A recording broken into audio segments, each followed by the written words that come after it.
بسم الله الرحمن الرحيم والنازعات غرقا والناشطات نشطا والسابحات سبحا فالسابقات سبقا فالمدبرات أمرا يوم ترجف الراجفة تتبعها الرادفة قلوب يومئذ واجفة أبصارها خاشعة يقولون أئنا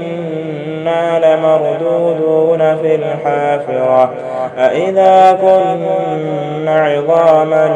نخرة قالوا تلك إذا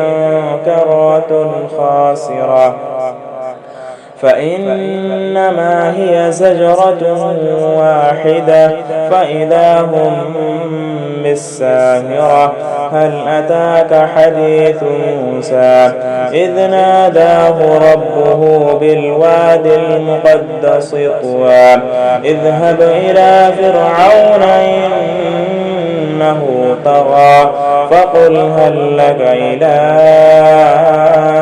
تزكى وأهديك إلى ربك فتخشى فأراه الآية الكبرى فكذب وعصى ثم أدبر يسعى فحشر فنادى فقال أنا ربكم الأعلى فأخذه الله نكال الآخرة والأولى إن في ذلك لعبرة لمن يخشى أأنتم أشد خلقا أم السماء بناها رفع سمكها فسواها وأغطش ليلها وأخرج ضحاها والأرض بعد ذلك دحاها أخرج منها ماءها ومرعاها والجبال أرساها متاعا لكم ولأنعامكم فإذا جاءت الطامة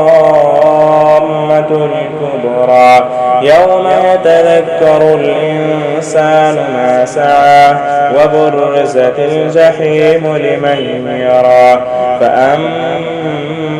من طغى وآثر الحياة الدنيا فإن الجحيم هي المأوى وأما من خاف مقام ربه ونهى النفس عن الهوى فإن الجنة هي المأوى يسألونك عن الساعة أيان مرساها فيما أنت من ذكراها إلى ربك منتهاها إنما